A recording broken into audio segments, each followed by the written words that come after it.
Bienvenidos, esto es Homo Optimus, una producción de Total Sapiens para todos ustedes. El tema de hoy es acerca de la política de salud ante la COVID-19 en México. ¿Qué es lo que ha fallado en esta política establecida por la actual administración? Vamos a comentar para ustedes una nota de Gaceta UNAM, donde analizan qué son las cosas que se deben hacer ante la próxima inminente llegada del invierno, donde se prevé que se recrudezcan los daños a la población. En esta próxima temporada de invierno en México se prevé, como ya dije, un incremento de los contagios de la COVID-19 y para mitigarlos, no para terminarlos, no para evitarlos, sino para mitigar, es decir, que sean menos en cantidad, menos en fuerza, pues es necesario afirmar la responsabilidad individual, usar de manera permanente el cubrebocas y mantener las medidas de higiene de manos, el estornudo de etiqueta y la distancia social, y enfatizaría la distancia social como uno de los elementos clave para evitar la propagación del coronavirus. El aumento de la enfermedad se estima principalmente en diciembre, enero y febrero, cuando el SARS-CoV-2 puede combinarse con otros virus como el de la influenza y otras gripes tradicionales, microorganismos propios de la temporada. Textualmente, cito, respecto a la COVID-19, tenemos un desastre que crece, así que debemos mitigar la transmisión. La distancia social, la etiqueta respiratoria y la responsabilidad cívica son nuestras mejores herramientas para contender con el contagio, cierro comillas. Esto no lo digo yo, lo dice Samuel Ponce de León Rosales, coordinador de la Comisión Universitaria para la Atención de la Emergencia del Coronavirus y titular del Programa Universitario de Investigación en Salud. Por su parte, Diana Vilarconte, infectóloga y académica de la Facultad de Medicina, señaló que hoy en día hay evidencias científicas suficientes para sugerir el uso universal de cubrebocas o mascarillas, tanto en la población que está dentro de los hospitales como en la que está fuera de ellos. Se recomiendan los cubrebocas de doble capa para la población en general y las de triple capa para el personal hospitalario. Otro de los participantes en el coloquio, Armando González Sánchez, ingeniero químico e investigador del Instituto de Ingeniería, subrayó la importancia de ventilar los lugares cerrados, incluso en temporada de frío, especialmente para que salgan de ellos y se desintegren las partículas de saliva y aerosoles con potencial de contagio de SARS-CoV-2. Este investigador dijo que aún en la temporada de frío es recomendable mantener los sitios cerrados bien ventilados. ¿Por qué? Porque desafortunadamente no hay tendencia a la baja como pretenden hacernos creer algunas autoridades. Alejandro Macías Hernández, médico internista, infectólogo y profesor de la Universidad de Guanajuato, debido a que estamos por ver lo peor de la pandemia, pues no hay una tendencia a la baja de las infecciones y los coronavirus tienden a incrementarse hacia enero y febrero. Cito textual, todos debemos tener un oxímetro, pues en la COVID-19 es muy importante que la oxigenación no baje. No permitamos que estemos a menos de 90% por varios días. Cuando dejamos que un paciente esté a 70 o 80% varios días, el enfermo ya no lo pueden rescatar en el hospital, cierro comillas. Ahora bien, ¿de quién es la responsabilidad de lo que está pasando en este país? ¿Por qué tantos muertos? ¿Por qué tantos enfermos? ¿Es culpa, como dicen, del pasado?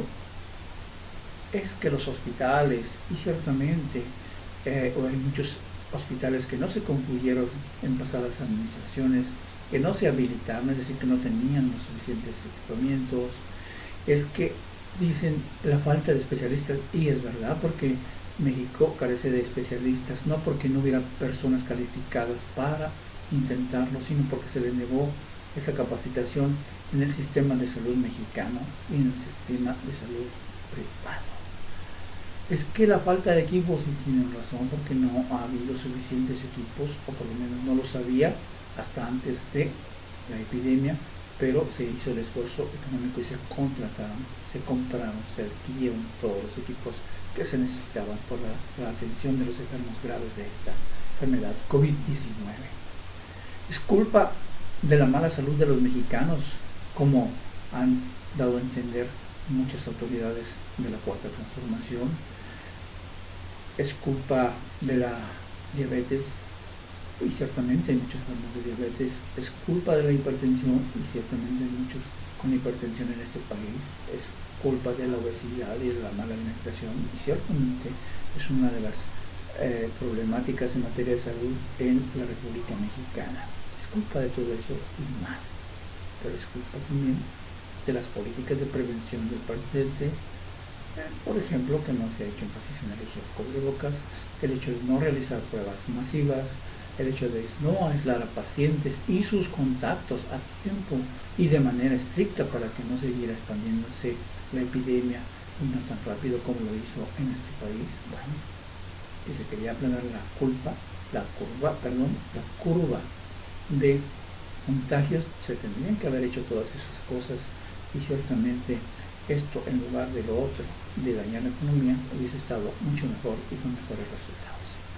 Les recuerdo que en México a los pacientes se les ordenó durante meses, los meses más intensos, que se fueran a sus casas, que no acudieran a los hospitales, y así ciertamente se evitó que se saturaran las camas, tanto generales como la de enfermos graves, pero el problema fue que hubo un exceso de muertes que rebasaron ya más de 100,000 mexicanos fallecidos.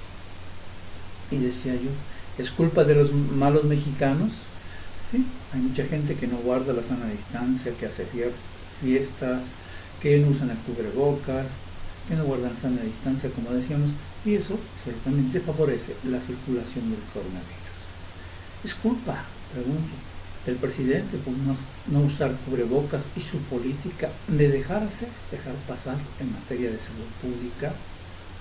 Ciertamente no podríamos adjudicarle una culpa directa, pero por lo menos es un muy mal ejemplo para el resto de los mexicanos. Y si el presidente no pone el ejemplo, como dice que lo pone en materia de no corrupción, pues bueno, ¿qué le costaba poner el ejemplo en materia de salud? Sobre todo cuando ha costado la vida de más de 100,000 mexicanos, eso no lo entiendo.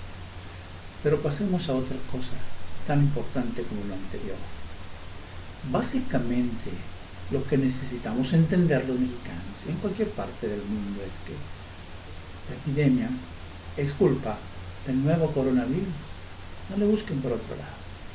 Lo malo es que, junto a los más de 100,000 mexicanos muertos, se ha dañado la salud física y mental de los habitantes con el confinamiento, así como que se ha logrado el quebranto de la economía de millones de familias y la del país entero con esas medidas aplicadas por el gobierno de México. Se nos quiere engañar diciendo que las medidas de salud no están tan mal, cuando la realidad es que México se ubica entre los 20 peores países de un total de 200 naciones del mundo entero en la estadística que guste en cualquiera de las que maneja el doctor Rangel y todo ese proceso. Así se usted, cuando quiera, comprueba. Es decir, somos de los peores países en materia de prevención respecto al COVID-19 en el mundo. Y eso es para mí, el hecho de tratar de negarlo, es mentir con todo descaro.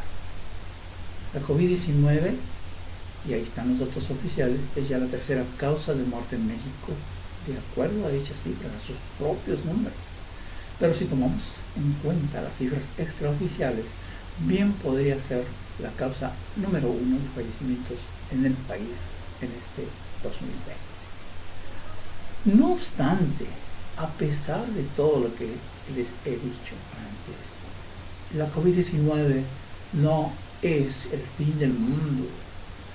Se ha manipulado, se ha exagerado y se han puesto los argumentos de tal modo como si esto fuera el apocalipsis, y ni siquiera en el peor de los escenarios podría serlo. Supongamos que no hubiera vacuna nunca, que no se descubriera ningún medicamento para tratar a los enfermos. Aún así, solo sería una de las causas más importantes, sí, muerte entre los humanos, pero nada más. No es el fin del universo, no es el fin de la humanidad, no. Es una enfermedad grave, mortal, sí, pero tampoco es el apocalipsis que nos han pintado para poder manipular a la población. No, ciertamente no, se acabaría el mundo. Y antes de que digan, oiga, pero así menos se va a cuidar la gente, les digo, ¿significa esto que no debemos cuidarnos? Claro que debemos cuidarnos. No hay por qué actuar de manera irresponsable. Por supuesto que debemos cuidarnos como se hace de cualquier otra enfermedad mortal, ya sea contagiosa o no. Dicho esto, reitero, el que entendió, ¿entendió? Les recuerdo que estamos lunes, miércoles y viernes a las 5 de la tarde en las redes sociales de Facebook, YouTube y Twitter como Total Sapiens, así como en la página web www.totalsapiens.com. Hasta la próxima.